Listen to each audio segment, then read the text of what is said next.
Hi everyone, today is Tuesday, November 24th, 2015. Well, I'm at my front yard and the sun is about to set on me soon. So I want to make this video to talk about a subject. And what you're looking at here is a peach tree, but that's not really the subject I'm going to talk about. Now, recently a question has been asked. One of our friends asked me, should he rake up the leaves in his yard? I mean, we're in autumn, so obviously there's a lot of leaves, everywhere in the front yard, backyard. From a gardening perspective, no, you should not rake up the leaves. Obviously, if you have leaves in parking lot, in the front yard somewhere, yes, you might want to rake them up. But here's the second part of that. After you rake them up, what do you do with it? That's more important. So the first part to that question is, should he rake them up? I say no. And I say, well, what should you do? You should leave the leaves remain where they are, just like what I did here. So what I did is whenever the leaves fall, I would just leave them on the ground, leave them all over the base of the tree. Those leaves will provide some protection for the plant. It acts as a mulch. It also provides the plants with nutrients later on, once the leaves decompose and turn into rich compost. Okay, and that's very important. I don't like to rake up leaves unless I have to. Of course, when you go into your driveway and stuff, you have to sweep them up, and that's common sense. But when they're at the base of your plant, you should leave them. Now, another reason why you should not rake up the leaves is that the leaves itself provide some kind of environment for a habitat for a lot of creatures, a lot of insects, even worms and stuff like that. So once the winter comes, when it's rain comes, the leaf will decompose and it will turn all those leaves into nice, beautiful, rich, natural compost for your plants. Again, you can never have enough compost in the garden, because compost is organic material. Organic material will decompose, will disappear once the plant uptake them for nutrients.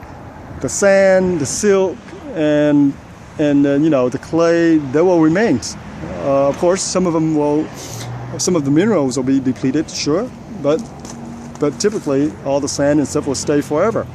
But all the organic material, all the nitrogen, the phosphorus, potassium, whatever, the calcium within the compost will disappear because the plant will uptake them. Okay, so here I want to show you guys another area where I actually just leave all the leaves in its place. And here we have the passion fruit vine. As you can see, there's a lot of leaves. Passion fruit, the vine produce tremendous amounts of leaves. They stay evergreen all year round, but again, they will shed some of the leaves. They don't turn brown. They will stay evergreen, but every plant, every tree will shed leaves. That's just the way it is. Just like human, we have to get rid of waste. So that's how plants get rid of some of their waste. In that sense, okay? So if I shake this, look at all these leaves come down here. And I will just leave them in place. It looks a little messy. It doesn't look very nice, it's true. But within another few months, all this leaf will be gone. And they will crumble up. They'll turn into nice, beautiful, rich organic material for your soil. And your soil will stay nice and fluffy. And it will break up a lot of clay material. And if you live in a cold climate, it's even better. The snow will cover it. The snow will, freeze it. And then by spring come, all those frozen leaves will turn into rich compost for your soil. Look at this. All this leaf here will stay here. Now, if you don't want to leave them here, fine, you can rake them up. But I would recommend that you rake them up, then gather them and put in your compost bin. And on this side here, where some of the plant don't have leaf yet, like this one here, another passion fruit. What I do is I add a lot of mulch, a lot of compost. So I just add a lot of rich compost to this here, to this plant here. And also I add a lot of compost and mulch here to my Logan tree. This is one of my precious tree here. Now it's almost 7 feet tall now. Hopefully it will produce fruit by next year. But the winter is coming, so I like to protect it. I like to insulate it with a lot of mulch, a lot of compost. So let me take you in back and I'll show you what I do with some of the leaves that I rake up. So here we are in our backyard. And as you can see here, this is one of my compost bin. I have a lot of material here, a lot of leaves, grass, clippings, some of the kitchen scrap. On this side here, I also have a somewhat an outdoor warm bin where this is where I put a lot of nice kitchen scrap, a lot of eggshells. I showed you guys this before. You can see here there's a lot of worms here, burrow underneath there, and this is my kitchen scrap. So again, all this black rich material on top here, all those are probably worm casting. And of course I have paper here from the coffee, the coffee drink, the filter stuff. And again, all this is my kitchen stuff. Cilantro, you can name it. Look at eggshell, provide a lot of nutrients, a lot of calciums, a banana peel, and there's a lot of stuff in here. Okay, so one more thing that I want to show you. Let me turn around. And this are here, these 3 bags here. These 3 bags actually come from my neighbor. These are the leaves. They rake them up. They have a big tree. And there's I guess there's some volunteer that came over and helped them rake up some of the leaves. This is old folks, and the yard is huge with this, I don't know, 50-foot tall trees. And he probably dropped like 30 of this bag. And this is a huge bag. We're talking about huge bag here. But I only picked up 3 of them so far. Again, all this leaves here is just wonderful, beautiful material for composting. So when you add to this, they're semi-dry, so they're fine. They're just like carbon material.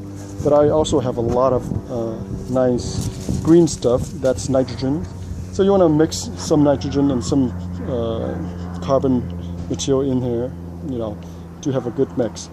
And typically I have it, this compost bin is over 3 feet, is 3 square feet here. I think a little bit over 3 square feet. You want it big, you want to have a big, huge mass, critical mass of 3 feet at least, 3 by 3 by 3. That's how I usually do it, because you want the compost to turn hot, and that's how the material will be break down faster. Okay, so here is again all the leaves from the neighbor. What a waste! And if you throw this away, I think it's just a waste.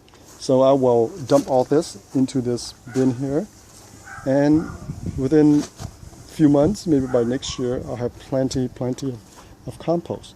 And this is beautiful compost. This is beautiful material because I know what's going in here. Now I do get some free compost from the city, but again, you don't know what's being collected, even though it's still a decent compost. But this is even better because it comes from my yard. The leaves here are fine. So again, you can never have enough compost. You should always try your best to compost all your kitchen scrap and yard waste, so you can recycle them back into your yard. All right. Well, thank you for watching this long video. I think I have said enough, and I've done this before, but again, the video started because a friend asked me a question about raking up the leaves, so that's why I make this video. Okay, so hope you enjoy this video, and please subscribe to our channel. Please post a comment and give me a thumbs up if you like it, and see you next time. So happy gardening.